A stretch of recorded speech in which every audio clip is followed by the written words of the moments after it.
Welcome, everybody, to the Weekly Grind Podcast.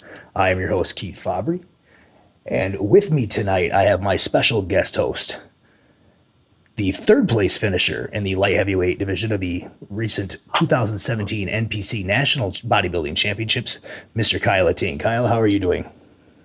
I'm doing fine, Keith. How's everything going with you, brother? I am good, man. It is about 9:30 Friday night, and we're doing this. Normally, we do our recordings on Wednesday. There were some conflicts and stuff. Kyle, it's just going to be you and me tonight. Todd had some issues with some allergies and some breathing and stuff, so he said he'd just rather sit this one out. So it's going to be me and you tonight, if that's all right with you. Perfect, man. All right. So, Kyle, you just competed in the 2017 NPC National Bodybuilding Championships in the light heavyweight division. Why don't you tell us a little bit about yourself, some of your history, contest history, and background and stuff, and let us know really who you are. Yeah, well, I'm out here in Louisiana, about two hours away from New Orleans, a little town called Lafayette. Bodybuilding's not that popular around here, but they got a few of us that got that heart for it around here. But a little bit about myself. I'm 28 years old. I've been doing this for about 6 years now. I never thought I'd be bodybuilding, but got caught up in it when I went to my first bodybuilding show, 2008, Louisiana. I just graduated high school. I just needed another avenue to go to when I boxed for several years. Just needed something else to do, and I tired of being small. I always wanted to put those size on. Never about bodybuilding, but just, wanted to work out. And I started working out. I went to my first bodybuilding show, and I was like, man, I could beat those guys. In reality, I couldn't. People, you think you look better than somebody until you get up there and realize, shit. Right. And, I started working out and went to this little gym where they had this guy. His name is Lloyd Fondo. He's a nice little older guy. He's a bodybuilder. He's telling me, I should try it out. I'm not getting in no underwear, getting up there and a thong on. I wasn't feeling it, man. It's not how I was brought up. I always wanted to look like an action figure, but I never wanted to. I had issues with going in front of hundreds of people bare naked. It's just that's one of the nightmares I had as a child. Right. So,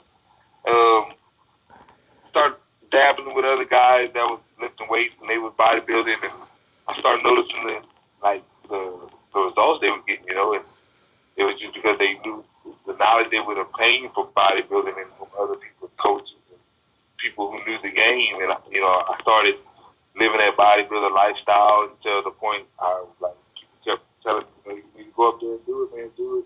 So I was like, why not, man? Let me go ahead and try it out.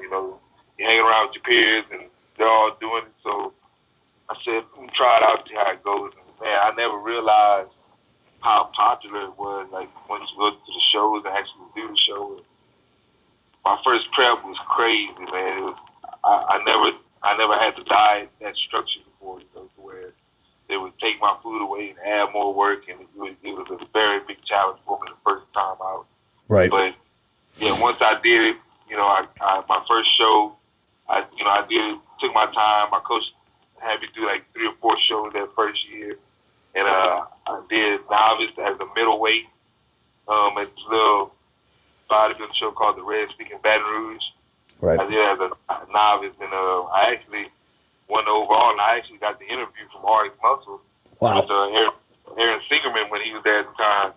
And I was just a novice guy, 21 years old, and the guy who actually won the whole show in the open, he really got no publicity at all. They came straight towards me, and I didn't know nothing about potential-wise, man. I just tried it out. Aaron Singerman was like, man, you would do great, keep it up. That interview is what made or break me right there, to where I really realized that I could really do something. I might have had a chance to actually put the work in and time. I actually did that show, and then like 2 months later, I did another show in New Orleans in the juniors division and won the overall there. And then I finally went open 2 months later at the state championship. We had the championship, and I came in third. Against some pretty solid competitors. Right. Some veterans that were nationally competitive at that time. You know, What year was that? that was 2011. Okay, I started competing in 2010, so we've been competing for about the same amount of time then. Okay, but yeah, man, it feels like such a longer time than that when you live every day, Right. 7 minutes at a time. You know. Yeah. Like, 7 years feels like about 20, but it's it's. So you did that. When was your first national competition? Well, my first national competition was 2 years ago, 2015 USA. I was a light heavyweight, but Okay. I was born on the brand at that time. 188 maybe. Okay. And I don't know what I was gonna do, man. I was kind of nervous because your friends tell you you're going to do great, but you don't want to hear that. Right. Friends, they support it. So I was kind of skeptical, but I had a true friend of mine. His name was Caleb Blanchard. He's a pro bodybuilder now, but he like, he always kept it real with me. He was like, Kyle, you ready? You'll do well. Trust me. Do well. I gave it a try, man, and cracked top 5 my first time in the lineup with Thomas Linehan when he turned pro. Yep. It's actually where everything started with my coach. My previous coach, like my current coach right now, Blue Taylor, I ended up competing with one of his clients, Addison Alexander. Okay. He played second year. Yeah. And Blue, I noticed him, I didn't, when I met Addison, me and Addison hit it off good. Like, the camaraderie was crazy at USA. It was a good group of guys. It was a great experience, but me and Addison got real close. I noticed his coach kept looking at me, and I don't know if he was like, yeah, my guy kicked your guy's ass, or like that, Right. A few months later, he hit me up and he contacted me, saying how impressive I looked and wanted to work with me. And at the time, I pledged my loyalty to the coach I was with. He was a local coach. He did okay, but I never realized how good he was. I just started following him and his clients, and I seen what he could do. And time off, and then he contacted me again. I was like, if he ever contacts me again, I'm going to take his offer. Right. And, a year later, he hits me up to check on me, see how I'm doing. He asked me if I was still interested in bodybuilding because I took a little break off. Right. About a 2-year break. I was like, yeah, man, I want to get back in it, but I want to take it serious. I want to try to take it all the way. And I asked myself, do you think I got what it takes? He was like, yeah, man, you got to put the work in and listen to everything I tell you, and I'll get you there. I guarantee you that. Ever since then, it's been magic, bro. Yeah, you guys make a pretty good team. That your look at the nationals was spot on. I thought. I mean, you could make a case. The 1, 2, and 3 in that class were so close. You could have made a case for any one of the 3 you guys to win that class. It was that close. Yeah, I agree. It was a very competitive class. I was a bit shocked, because I kind of knew what I was getting into in the competition I was going in. I felt that I could have been that guy to win, Right. Like I solidified, I felt pretty confident about it. I did everything I could. But those were some solid guys, man. They presented themselves well, and it was all but great. Especially Earl Moore, who won the class. He was a tad bit bigger than me. Had a little bit more muscle maturity, a little bit more size in his lower region. And when I look at guys like that, like that's what I like to see. That's why I like to compete with these guys, because they make me realize what I need to work on. Right. It's like a wake up call. It's like, damn, I need to get on this. That's why he beat me. Well, quality competition sparks more competition, and it sparks you to be better, and you realize what it is that you need to work on, and it makes you work that much harder, and to attain what it is that you need. And I've always been one that says that competition is the best thing for a person, because without competition, people get complacent, and if you would have just walked in and won the show and had any competition, it would have been like, oh, okay, great. But now you know what you need to do. You're going to come back that much better. So when you do turn pro, you're going to be a very good pro right off the bat. Yeah, I agree 100% with you. So talk to me a little bit about this prep. Obviously it was with Blue. So it was a little bit different than what you had done previous. Talk to me about the prep, some of the challenges and stuff, some of the things that were maybe different than what you did in previous years. Oh man, Blue is a whole different animal. When he gave me my diet, like the guy who I worked with before, he was pretty like plain and simple, old school. Yep. You know, pretty basic. But like Blue gave me like a 24-hour job to do with that diet, bro. Like I was doing something around the clock where I was not taking my certain supplements that he wanted, certain natural herbs, certain, eating certain things at certain exact times. Like everything was dialed onto the T. All the different supplements that, did different things for your body, like report acid, would open up your blood vessels and veins and get better circulation. Right. Which I know, because of my training, I was getting great pumps, and I'm the kind of guy, I'm going to try to follow everything down to the T because I want to see exactly what he's trying to get from it. Right. Man, I had leaps and bounds in my prep, but at the same time, it was a lot of work and it was a big challenge from what I was doing before. And it really made me tie down my schedule to where I couldn't spend as much time with my family. I was like a robot, because I work 11 to 12 hours a day already, sometimes right. six days a week. So it was like every day was a Monday. That's the Twilight Zone, bro. Like it was the longest ever. That is a great analogy because I know exactly how that goes. I'm the same way. I work multiple jobs, and then I prep clients and stuff. So it's like every day is a Monday, and every day is the worst Monday, the longest Monday, especially when you're dieting. Because I've done that. My last prep, I was two jobs working probably 65 to 70 hours a week, plus a couple clients at the time, and trying to prep myself, and it was every day was awful. So I know how that goes. Hey, and Blue's like, man, you gotta get your rest. I'm like, how? You got like 9. Like how? I can't tell my boss. Hey, my coach said you gotta tone it down with the hours. But, right. Yeah, that probably didn't go over very well. Yeah. I just definitely like, hey, there are people all around the country doing this. I'm not the only blue collar worker. Right. Busting my ass. So what do you do for a living? I'm a computer programmer, a CNC operator. Okay, cool. Yeah. Yeah, I've been doing that for the last 8 years now. Okay. It complements bodybuilding because it gives me enough time to get my meals in, and it's not very strenuous. Right. A lot more where you use your brain. Yeah. Yeah, I work in plastic injection molding. I've been working in almost 20 years now, and I've been at the same facility for almost 14. And we actually have a sister company that's tool and die, just like you, that has same type of thing. They're making basically they make a lot of our tools for us. So I know how that goes. It does work out very, very well because you can kind of, you're on your feet, but you're not really doing a lot as far as manual labor, and it is a lot of thinking. Yeah. So it keeps me on my toes. Yep. I enjoy what I'm doing. I enjoy creating things. And I enjoy, it's a good job, good benefits, and help be able to take care of my family. Yeah, it's definitely a good job. Yeah. So I definitely need something to fall back on, but I'm really trying to transition. If I can get to the point to where I start winning and things will start opening up for me as they've done in the past.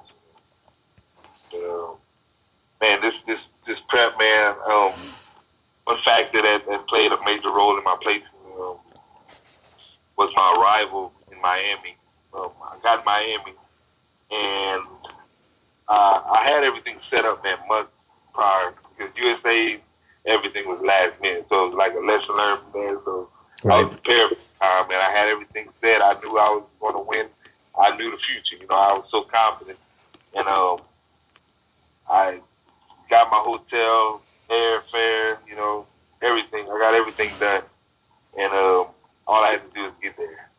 But I got in Miami 11 o'clock around Thursday for weigh-in.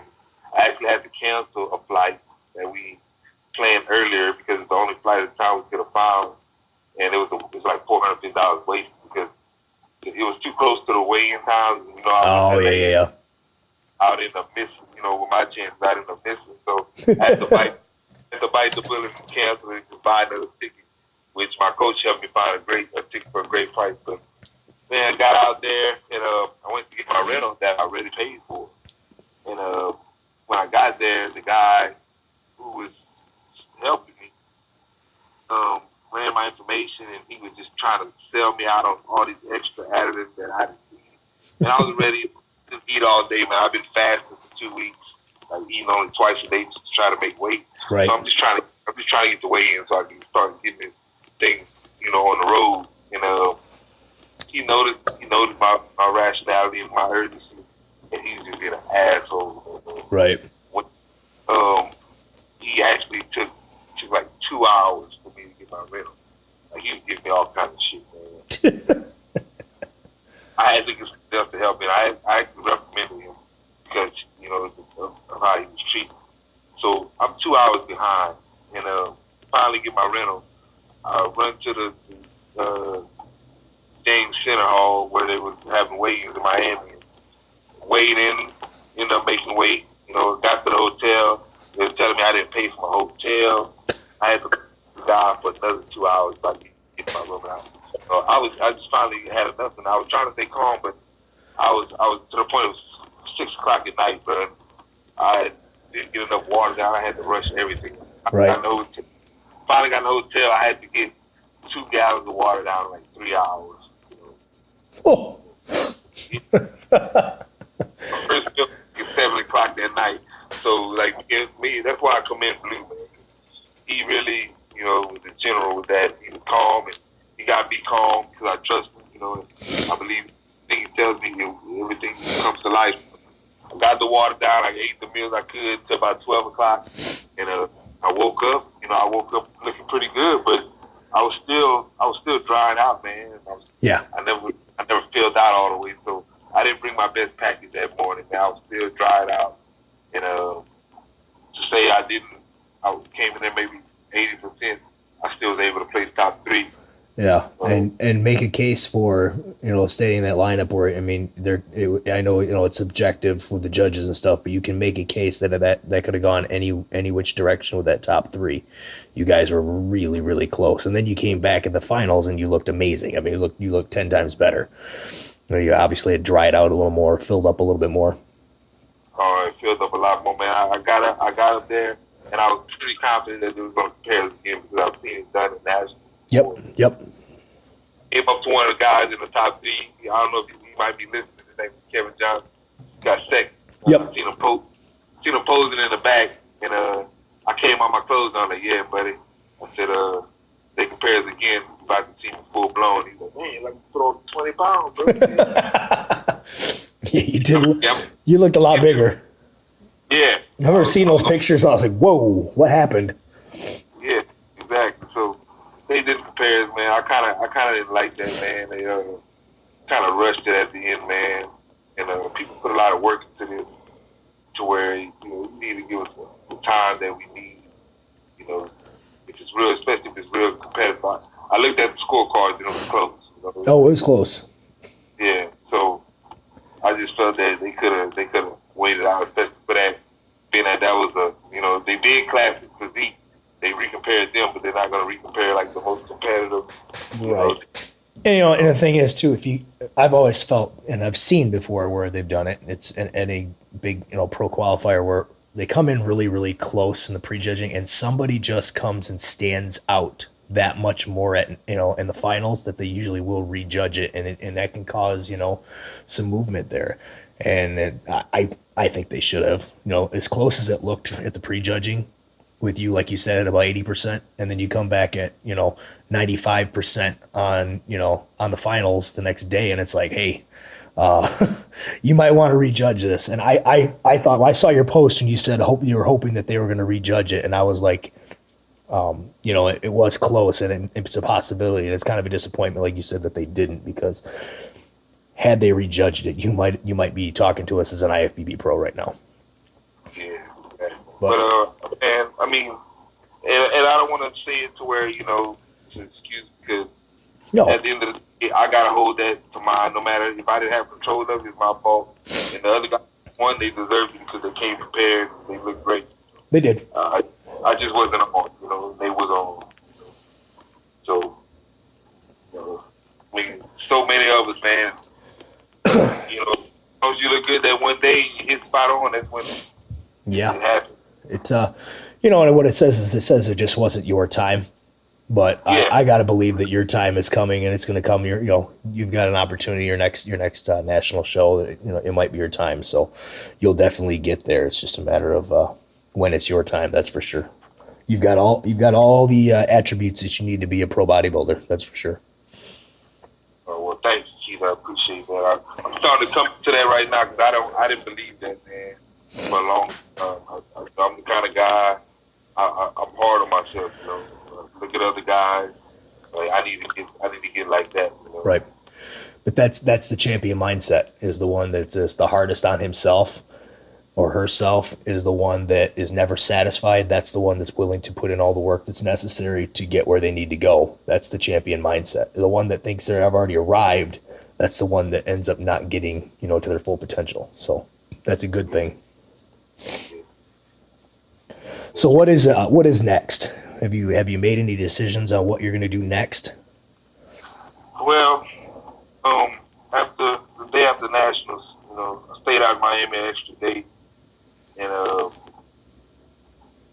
I actually talked to my coach. Me and him was on the phone for like 2 hours, talk about everything, man. He's a very, very good guy. I mean, it's like family, brother. We get along, and how genuine he is. And he's like, man, it was close, man. He said, I really would like, you to come up to USA's and try to go at it again. I think to finally seal the deal right there. And I'm like, at first I was like, man, kind of close. I wanted my fiance was, she's actually a top 5 competitor national. Yes. The figure, and I wanted her to have her chance to do a show to have her chance at a pro card. Right. And we don't get along too great when we both prep at the same time. So try to take turns, and I was willing to kind of chill back and let her do her, but she was like, "Well, you came that close, man." And that was amazing showing you had. So I think you need to go for USA, and I was like, that's pretty unselfish to do. Yeah. So I'm like, well, she gave me that opportunity. I'm not gonna wait. I'm gonna make it count. So new road member died, and I'm like, you want to keep it kind of close, to where we have a little short prep, try to get some, because I weighed in at 197 at weigh-in, but I didn't pull water till after weigh-in. So once I pulled water, I had a scale with me. I was like 193.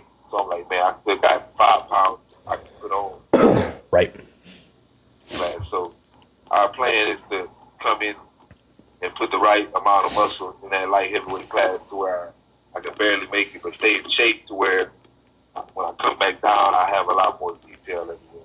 Be a more polished version of myself. And that's going to be at USA's next year? Yeah, USA's next year. Man. All right. Ready in the books. Right. And that's where it all started for me nationally. So right. Maybe it'll still for me. Come full circle. I think that's probably your best bet too. I was gonna say USA's or just go back to nationals next year and stuff. Would probably be your top 2 best bets for turning pro. I don't know if you would want to make the trip up to Pittsburgh for North Americans or something for that. You don't give as many pro cards out at that one, number 1. So. But the competition usually isn't as tough at the North American as it is, say, like at the USA or the National. The Nationals is always the toughest one, and by placing top 3 at the NPC Nationals, you're pretty much guaranteed that you're gonna get a good look at any national show you do next year. So, and that's another thing. Like, man, I don't know if I'm crazy to somebody out there, but when I get my pro card, I would love to be at like a USA or Nationals, like the legends, like Don Long, like. Yep. Healer, they all went either or, and I just want my legacy to be solidified like that. Yeah, only the best pros have come out of traditionally have come out of the NPC Nationals or out of the USAs, especially out of the USA. The USA, Chris Cormier, Phil Heath, I mean, they've all come out of the USA. Some of the best pros have come out of that one, but year after year, the NPC Nationals is just the deepest, it seems like, with just the amount of competitors that are good competitors that come in. I mean, these guys placing out of the top 10 that would go to some of the other national shows and place in the top 5, and place in the top 3. That's usually how deep the nationals are every year. So, like I said, that's quite an accomplishment to place, top 3 at the NPC Nationals in any class. Yeah, I think so. I mean, I didn't win, but I was happy to see that I was in that range. You were close. You were close to winning. I'm not even joking. When I saw the pictures, and I looked online and saw the pictures from that prejudging, and I saw your call out, and I'm looking at it going, man, he's right there. I mean, he's getting a look, and he's right there with those other 2 guys. It's going to be close. I thought just where they had you, where they were moving you guys around in the placements and stuff. I feel it looked like you were probably going to be 2 or 3, but then I see you say post that you're fully dried out now and you're filled up. Well, hopefully I get a rejudge at the finals, and then I seen the pictures of the finals and I went, whoa. Yeah, he filled up. Yeah, I was pretty confident. I was like, it ain't over till it's over. Nope. No, it's not. That's why I always get frustrated with people that even at local shows and stuff, they get done with the prejudging and they go just eat a bunch of garbage and whatever, and they just don't care. And I'm like, no, you've got to keep that tight. You never know. I've seen classes so close, even at the local level, where they've rejudged at the finals because it was too close to call at the prejudging and they wanted to see who was going to come back. They're not saying that that's what they're doing, but that's what they did, Well, the thing is, like, why wouldn't you? I mean, you got us hold conditions for like right 18 hours. Yep. Yeah, you don't need to be going to Red Robin and having, everything under the sun on your burger, and then, like bottomless fries and drinking diet soda and everything else, at lunch, and then come back and be a bloated mess, later that night. Look like you got a food baby. Exactly. You need to keep it tight. I usually, I keep it tight in between. It doesn't matter where I think I'm at. I'm going to keep it tight in between shows. Eat basically what I've been eating this entire time, what I've been carb loading on. I'm just going to eat the same thing and come back. I might get a little fluid in me just to help out, just in case, but that's it. Absolutely. Oh. Absolutely. So who else stood out to you? Let's talk about some of the other competitors there, because I know you saw some of the other classes and other divisions. Let's talk about bodybuilding. Let's talk who stood out to you just in any of the classes as far as the weight class as far as bodybuilding goes. One guy that stood out to me. He didn't place all that great, but I've noticed his progress. It's been tremendous, and he got pretty good. He has good shape and well-rounded. The guy, Nick Walker. Yes. I've talked to Nick. I know Nick. Nick is a young guy, and boy, he improved really, really rapidly. Very thick, and all around just a big guy. He came in great shape. Yep. I kind of thought he should have done a little better, but I mean, I'm no judge, but it's my opinion. Yep. I mean, the heavyweight class is pretty solid too. Has some nice physiques out there. Yeah. So when you're dealing with biased people, I might like apples, you might like oranges. So exactly. Apples, so get the look. That's how it is. Sometimes you don't get the look, man. You got to keep trying. Yep. Bodybuilding is all heart, man. It's mostly all heart. All mental. People think it's a well, and it's timing. It's timing. It's you've got to get a little bit lucky with the timing as well, but that luck is basically based on your preparation and your consistency throughout. So you got to have that work ethic to even put yourself in that position, because if you don't work hard, it doesn't make a difference. You got to give yourself an opportunity. Yeah. So did you get a chance to look at any of the other divisions? Maybe like you said, you talked about the classic physique. Anybody stand out in any of those other divisions to you there was a couple. couple people that are on the grind that actually, one in particular that turned pro. Katie Kopfel, she turned pro in bikini. She's a grind member. She's been a friend of the group. And this is the thing, man. Like I like before I came up, man. I mean, I was to the point where I couldn't eat anything anymore because Blue was pretty militant on how he wanted me to look. Right. And I was tired, man. I was hungry, thirsty, and I couldn't eat anything for like 4 hours. So I went in the dressing room and I sat back with my feet up. I kind of just dozed off, man. just my neck got me, man. Because I wanted to make sure I was looking right. And I didn't want to mess up. I was so tired, man. It was the longest prep, hardest prep, sure. Well, it's pretty obvious in the way you look that it was a hard prep, because I would say the hardest preps are usually the ones where you look the best. Anybody that tells me it was a breeze, they probably didn't look very good. Yep. So, by the time it was my turn to get up there, I did what I had to do. Had fun with it, my routine, and I sat back after that and watched the heavyweights and supers get it on. I tell you what, man, it was a great showing, because the guy that won like heavyweight, he actually stood his own in the overall. Yeah. I think it wasn't a clear cut who won the overall, man. I could have seen it go a few other ways. Right. Justin Mackey looked good.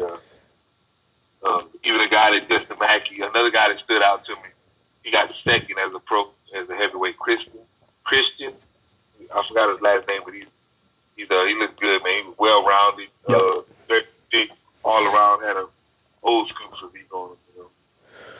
Yeah, Justin Mackey had turned pro. He's been around for a while. He's been trying. He's been really, really close. I was happy that he got his pro card out of that. That was really, really good. It was a great showing. It's probably the best I've ever seen him look. The best I ever seen him look previous to that at the North American. So he made the improvements, and this time he wasn't going to be denied. It's super heavyweight. We talked. We had this preview show, and I had Justin Compton on a few weeks ago, and we talked, and we really didn't talk about the supers. We really didn't know who was doing it in the supers, because it was kind of people keeping it quiet, so it didn't look like there was a lot, because we knew the heavyweight class was going to be just absolutely stacked. Yeah, we knew there was a couple good light heavyweights, with yourself included. We talked about you on there, and then but the supers was kind of like the dark horse. We really didn't know, so we didn't talk about it at all. And then all of a sudden the supers come out and they look fantastic. They just were all keeping quiet. But one guy in particular, Matt Kubu, who's been around for a while too, and has been working his way through, turned pro. And he's another one, took second in that super heavyweight class, and could have made a statement that he could have been first as well. It was very, very close show. It was probably one of the better nationals I've seen as far as competitiveness in the last couple of years, as far as guys being just real, real close. I think pretty much everybody brought their A game. Yeah, Matt Kuba, he's very determined. Yeah. And he got what it deserved, man. He was all around. His symmetry looked great, man, to where you're right. He could have been an argument for first place. Mm-hmm. But conditions, you know what I'm saying? It could have went all kind of ways, man. That's how competitive it was. That's kind of shows we need at nationals to keep the prestige and to keep bodybuilding relevant against these other divisions. Yes. There was a lot of bodybuilders that competed that weekend. Let alone in our class, we had like 36. Heavyweight was stacked. Heavyweight had a lot of competitors, and we had a lot of competition there. Like everybody showed up. Yeah, it was a good showing for bodybuilding in general. When in the last few years, the numbers have been down all the way down to the local levels as far as bodybuilding. It's been where when my first competition, it was I was a middleweight as well. I was a middleweight. I did the novice that day, just like you did, and I was number 76. And they started the numbers at 1 in order from bodybuilding, and I was number 76, and I was only a middleweight. So there was like 120 some bodybuilders in the damn show. That was just bodybuilding, and now, I mean, if you get 30, I mean, that's a good number the last couple of years. Yeah. Yeah, nobody wants to be a bodybuilder no more, man. Nobody wants to have the patience right, and the fortitude to go through the process, Yeah, and then that's the thing. It's the patience there. It's, I want it right now on demand. This is, I want everything at my fingertips, just like everything else in this world. And I don't want to wait, to put on enough muscle to be a bodybuilder. So I'm going to go do men's physique, or I'm going to do classic physique, and for some guys, classic physique is the way they should go because they can't put on the amount of size. They just aren't physically able to do it. But, I still think that, you should work your way through instead of just stopping in a division. Yeah, I agree. I mean, in a world where people are used to getting everything so fast now, Yep. technology and, Facebook is communication and everything. Yep. Waiter asks everything, you get everything at the drop of a dime. nobody wants to wait anymore. Right. So, yeah, I mean, I did. Happened with the posing routine, it was only 45 seconds now. Yeah. Yeah. Well, when I first started, you had the 1 minute routine, even at the local shows during the prejudging before they would line you up. And then you had your minute and a half or 2 minute routine on the finals. Now it's, it's 45 seconds. It's like, shit, I can't do anything in 45 seconds. I take shit longer than. Right. Right. It takes me longer to.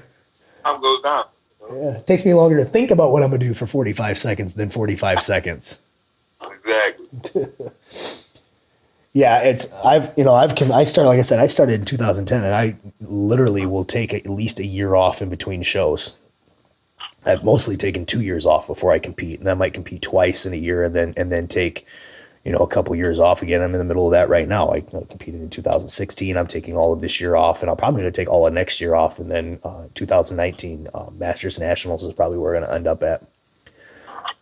So, but I mean, all right, man. When you do it, you want to be full frontal, fully committed. Right.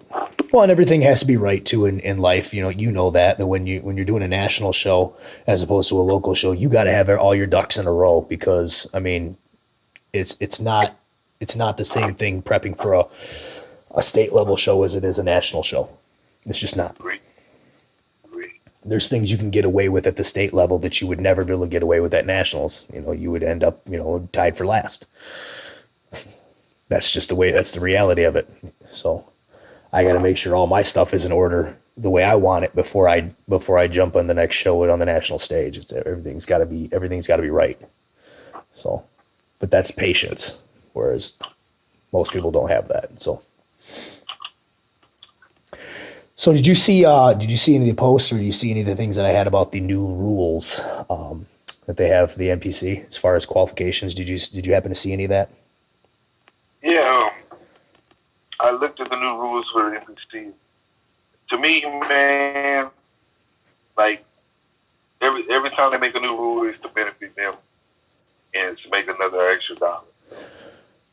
Yeah, I've been clamoring for these rule changes for a while, just for the good of numbers in the sport and stuff, because like we said earlier, the bodybuilding numbers are down. The numbers aren't down in some of the other divisions. Those numbers are just kind of consistent where they're at, but bodybuilding has just kind of gone down every single year, and I'd like to see those bodybuilding numbers up. And what I feel like at the state level, at least, you have so many shows throughout the year, and so many are deemed national qualifiers. And this is what I've seen in Michigan, is that guys are going where they fit in. They know who's doing what show.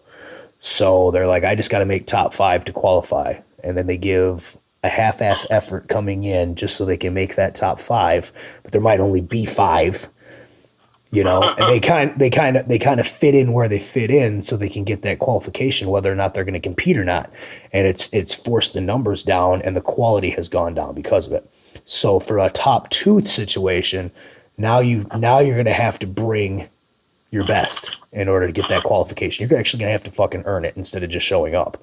And I like it just because, I mean, like I said, anytime you can spark competition, it's a good thing. Take away the 3, 4, 5 placings and make everybody have to earn it, which obviously, yes, they're going to turn more profit because the people that don't qualify are going to have to compete again. So that's going to be more numbers in their show. So obviously they want to get their numbers up. But I do like the fact that it's going to make for better competition. And I think that's important. I mean, we're in a competitive sport where you're trying to beat yourself or beat your best and hope that stacks up to be the best that day. And if you're not doing that because you're not made to do that, then what is the point?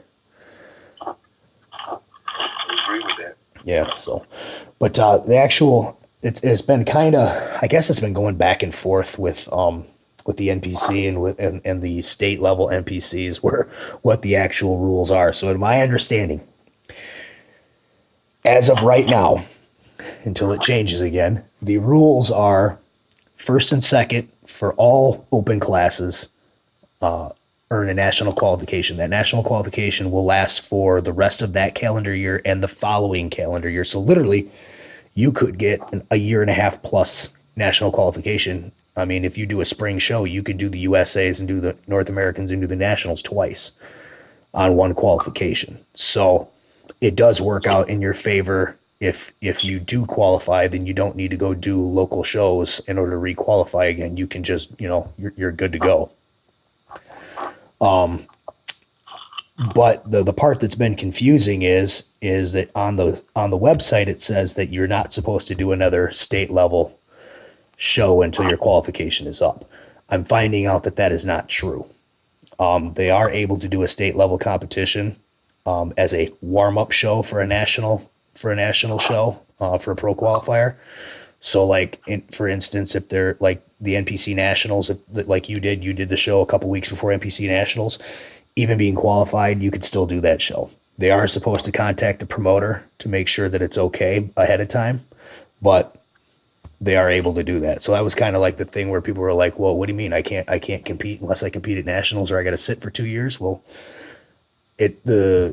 that's the way the rule reads as far as it reading, but I guess it's pretty confusing because that's not exactly how it is. So Yeah, I was kind of sketchy about that too. yeah. I mean, for you, it doesn't make a difference. You're qualified into next year anyway for placing, top 5 in a national show. You're already qualified. You don't have to do anything.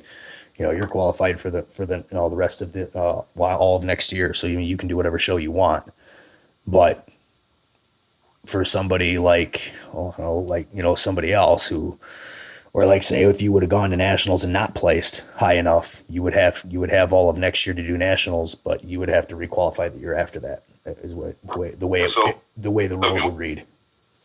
If you win your weight class at a local show, you just qualify for that year. The rest of that year and the next calendar year. So like if I went here in June and competed at the NPC Michigan and won the Michigan State and won my class at the Michigan State or placed in the top 2 of the Michigan State, I would be qualified for all of 2018 and all of 2019. Okay.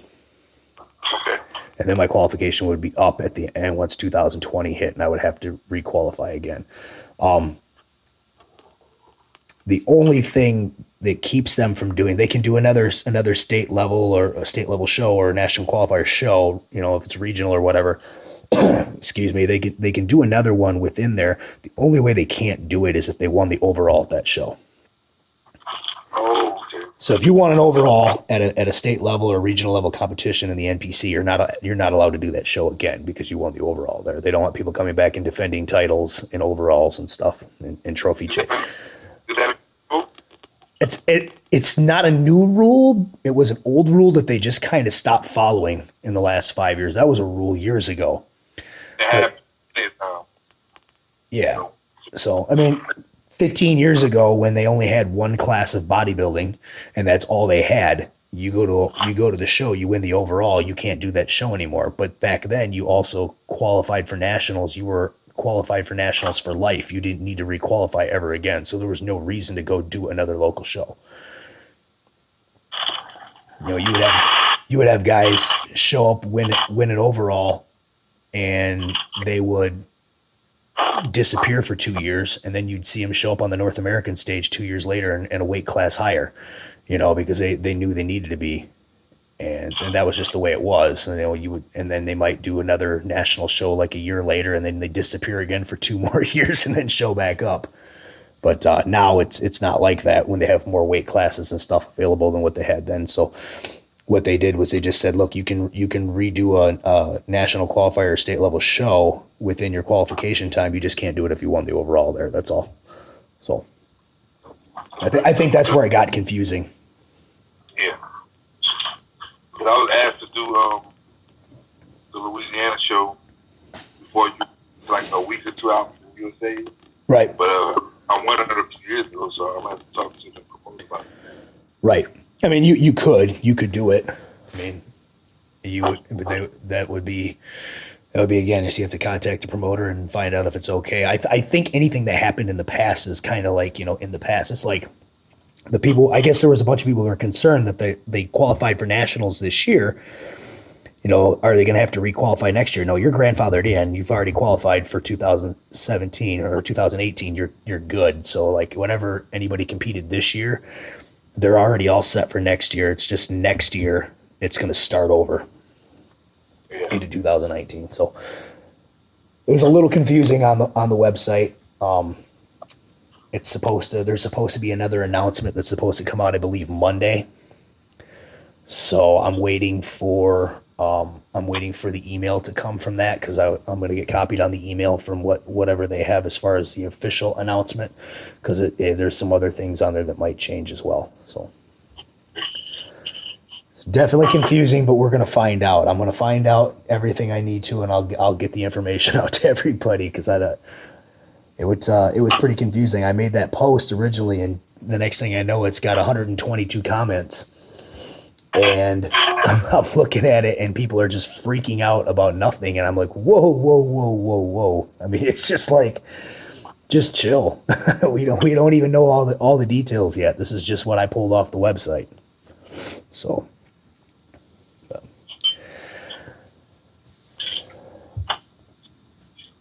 All right. So, are you back in the gym right now, or are you taking a little bit of a break here after nationals? No, not really taking a break. The only break I took was the week post show nationals. Okay. I kind of just went in the gym and got a little pump here, pump there, but wasn't really nothing crazy. But this week, my first week actually back in the off season prep, and just want to take this time to really make these improvements, man. Yep. Try to solidify that champion. I don't know if you don't know about this, but it's expensive to compete. Yeah. Oh yeah. And that, so you tend to try to hit it that one time, and get it over with. Right. Yeah, that's the unfortunate thing, is the price that it costs to actually do this. I mean, and it gets more and more expensive, as the food prices, increase and stuff. It's just ridiculous. I think that's the most expensive thing out of everything, is just the damn food itself.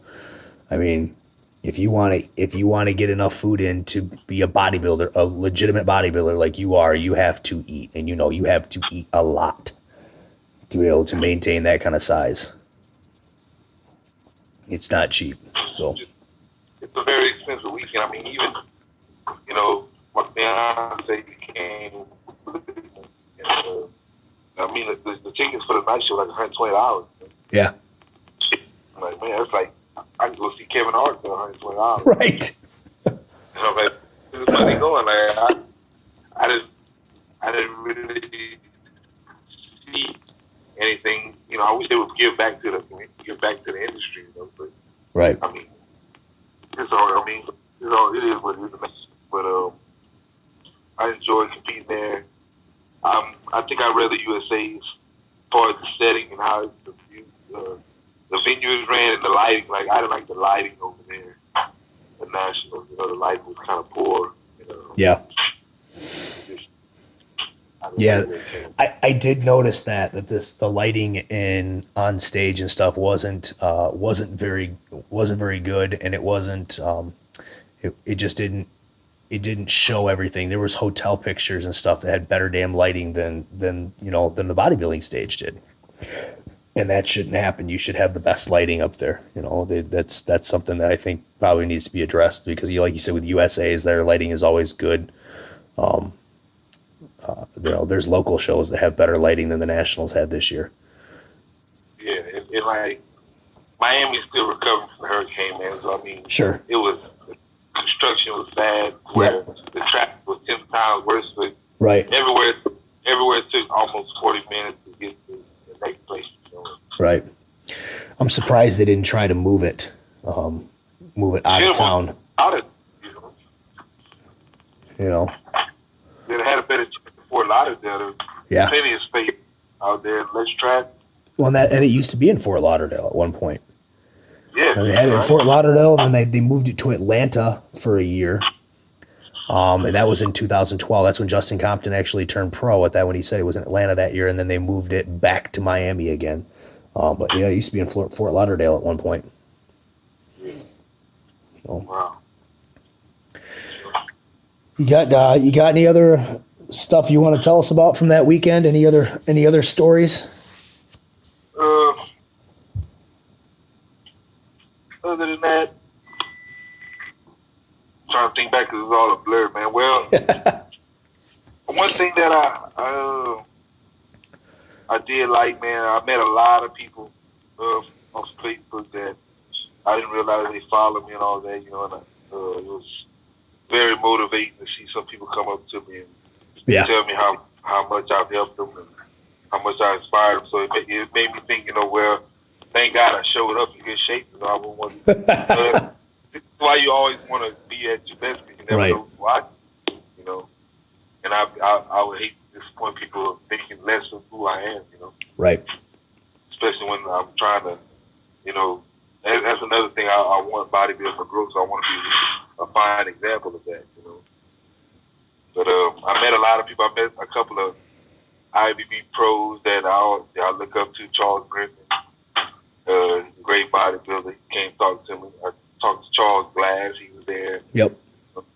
It was pretty surreal, man. Because I'm from a little country area, so we don't get that much exposure. So when I get the opportunity to be around there, it's like Disneyland for me, Yeah.